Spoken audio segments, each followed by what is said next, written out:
get into higher ed is not easy. I don't have a PhD.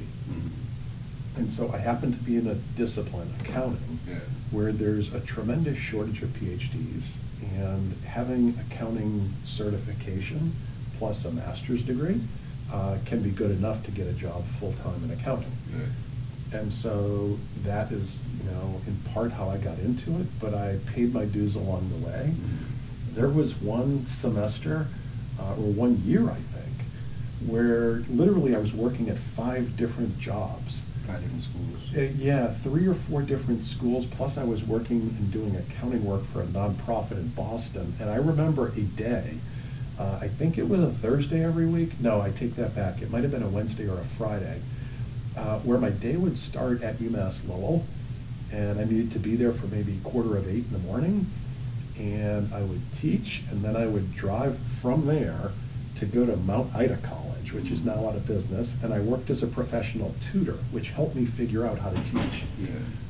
And I would work there for a few hours, and then I went to Framingham State to teach a class in the afternoon, only to drive back to UMass Lowell to teach a class in the evening. And so, whatever day that was, let's assume it was Wednesday, I would set my alarm for 5:30 in the morning, and I'd get home for 10:30 at night.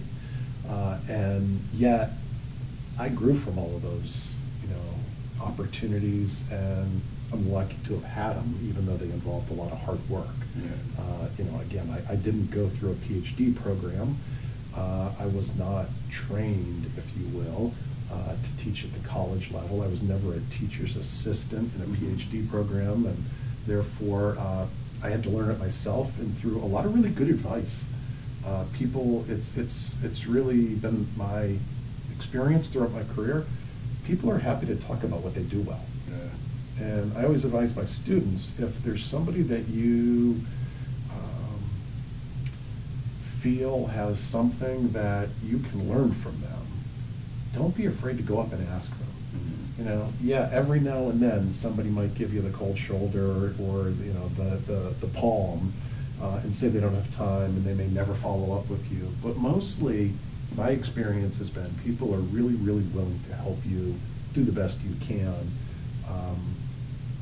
Maybe some of that also involves choosing carefully which people you approach with those kinds of questions, right?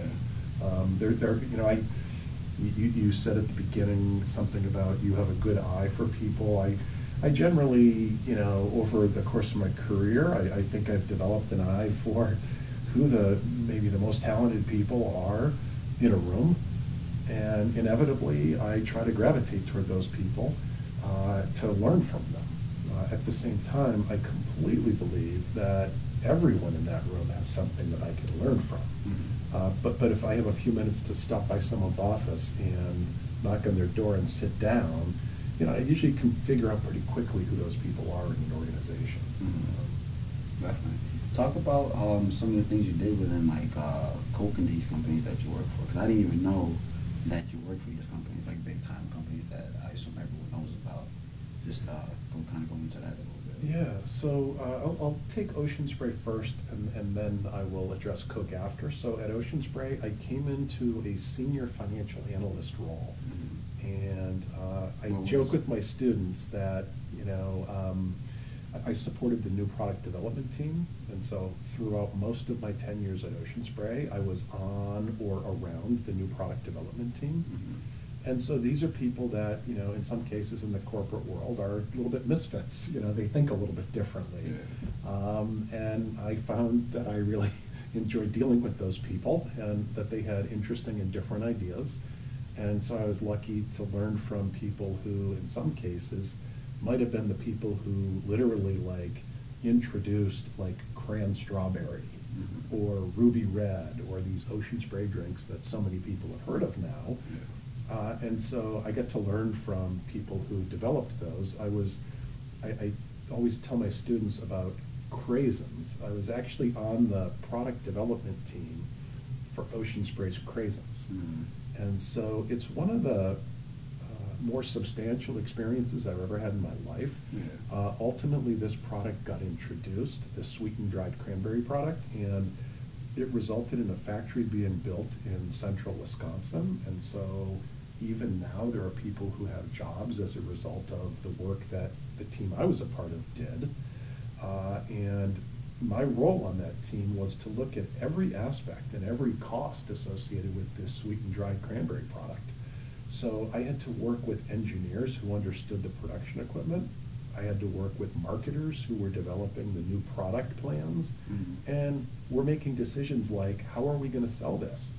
Are we going to sell this as an ingredient or a healthy snack like raisins? Or are we going to sell this as a fruit snack or something for kids? And so as each of those decisions were being evaluated, we had market research data that indicated a possible direction. And so we constantly were running the numbers and putting together financial statements to try to make a decision about what seemed to be the best overall approach to this new product introduction. Yeah. And so it's one of the things I'm prouder of, and the product exists to this day, and it probably will exist indefinitely. One thing I learned in new product development is mostly that's not the case. 9 out of every 10 new products that fail. I don't have the current numbers, but those were the numbers when I was in the corporate world. Fail. 9 out of every 10 new products fail. And so 1 out of 10 succeeds. And if you go upstream from that and you look at the concepts that companies look at and the brainstorming that gets done and the focus groups that get run, to even get to those 10 products that might be introduced, you might look at 50 to 100 different concepts. So you can think of a funnel where 50 to 100 good ideas get evaluated and tested and considered, and ultimately they make their way down to maybe 10 products that get introduced. And maybe out of those 10 products that get introduced, one of them has the kind of longevity that Craisins has had, and the rest of them either sort of fail early on, or maybe they perform well as long as the company is doing a lot of advertising and spending a lot of marketing money, but as soon as that gets pulled, the product can't stand on its own. So in essence, a lot of these products, these new products, get life support in the early period when companies are investing in them, and particularly in consumer products. And then the real understanding of whether or not the product will succeed or not doesn't come until later. It could be a few years later where you begin to pull back some of the heavy investment that you've made from a marketing standpoint, and you see if this, this child can actually walk on its own. So I think I have learned a lot through being involved with new products. I think it's caused me to look at the world in a different way, and to look at possibilities, and yes, consider barriers, but I think it's very easy in life to get hung up on all the barriers that exist between where you are and where you want to go. And I think part of my involvement with new products helped me to look at that challenge differently and to understand, yeah, there are real barriers, but there are ways around those barriers often. And maybe if a particular idea doesn't make it through the barriers, well, then there are many other good ideas out there. And so I tend to do best in organizations where it's good ideas that are valued, where organizations are trying to come up with something new or different. Yeah, I want to go back to where you're kind of talking about kind of like the process of like creating like an idea and like kind of looking at all the numbers, because I feel like with a lot of businesses and brands nowadays, there's not enough planning that goes into it. At the same time, there needs to be action behind everything and kind of like a go type of mentality, but at the same time, I feel like businesses should kind of take that big company mentality and approach of product development and, like you said, and analyzing the numbers behind everything before they do a rollout of their service, because at the end of the day, that is still a product at the end of the day. So I want to get into a couple of different things. Yeah, can I make a comment on what you just described? So I've seen two different approaches to this. So I've seen the big company approach, very disciplined, research-based. In a small business setting. Well, I've seen it in big company settings, but then at the same time, I've seen a much more entrepreneurial approach. Are you familiar with the juice drink brand Nantucket Nectars? I've heard of that. Okay, so Nantucket Nectars was founded by these two guys, Tom First and Tom Scott. It's an interesting story. They both attended Brown, and they got out of school and they decided they wanted to live on the island of Nantucket. And they did that, and they decided they would start a business down there. And they had to figure out what they were going to start. Did I turn this off? Okay. So literally from the island of Nantucket, they started this juice drink business, and they learned it on their own, right? They weren't part of a big company. They figured it out. They problem solved their way to the point where they had a big enough business that Ocean Spray purchased their business from them. And so I had the good fortune of working with these two people, two of the smarter people I've ever come across in the work world. And they were very, very detail-oriented and creative and focused, but they could also think very strategically. But as decision makers, they behave differently. As entrepreneurs, they'd be willing to try something and see how it goes. Well, let's just try this and see what happens. And I found that to be very liberating. In fact, I remember they developed a line of fresh juice products that is almost equivalent to the fresh juice brand that's now owned by Coke called Odwalla. So if you're familiar with Odwalla, these are not from concentrate juices that are fresher than the stuff you would buy that's sold on the supermarket shelf. And so Nantucket Nectars literally decided they were going to get into the business. Their accountant, the person who worked as their accounting manager, also worked in their lab. And believe it or not, the new products that they introduced, they may have had like an orange mango, for example, that was a fresh juice drink, was developed by their accounting manager, who kind of had a knack for, you know, going into a kitchen and mixing things together and making something good. And so something like that could have never happened at Ocean Spray. You know, that particular person, her name was Lori, never would have had a job that would have allowed her to do both actual product development and do accounting for the company. But I think in their environment, talent was talent, you know, and they tended to hire young people. And they tended to hire very young and bright people, and they gave them a chance to succeed and to fail. And everything was not choreographed and studied and tested and researched. They were willing to, you know, fly by the seat of their pants, although I shouldn't say it that way, because they would think carefully about what they were going to do. And then they trusted their intuition as much or more than they would have ever trusted somebody's research about what they wanted to do. Yeah. So that also taught me something. Definitely. Could you kind of just go into, like, you were talking, just kind of like the broad stroke explanation of what accounting is and like how it goes into financing. I kind of want to get into like a couple of different things about just like financial literacy in terms of like an individual having financial literacy, and then like let's say a small business owner or a brand that is trying to grow itself having financial literacy, because I feel like that's a big thing, because everybody's focused on one aspect of everything like promotion, marketing, but at the other end you also have to know your money, know how it's moving, know how it's affecting you, and these different type of things. It's something that I need to get better at, and that's kind of also kind of why I wanted to speak to you, and that's also something I feel like a lot of people want to know but don't have access to it, you know. So could you kind of get into that? I know those yeah, absolutely. I'm actually going to start with the financial literacy questions, because like you, I believe that everyone should have some degree of financial literacy that's much higher than most of us have.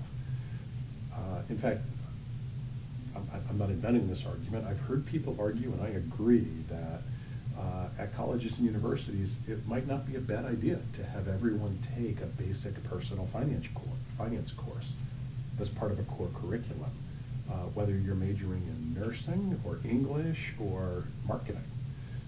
The idea of managing one's personal finances is important. It's important to the quality of the life of the individual, right? If you think about some of the credit card offers that are available and the temptation to spend before you earn, sometimes you have to do that, right? There are people who are in situations that have to do that. But to the extent that, for example, someone might be borrowing money to pay for college and then spending in a discretionary way on a credit card just for the fun of it,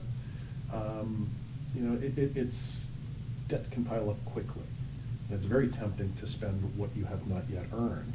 And businesses do this, right? Businesses have to do this to survive and thrive, but this needs to be done carefully. And so I think Assumption's still new with the new building. I don't think they raised all the money they actually need for the building. Yeah, they're just kind of just backing money and borrowing money, putting it into it. True. Yes. I'd have to think a little bit more about whether or not I agree with that as an example of this, because sometimes you do need to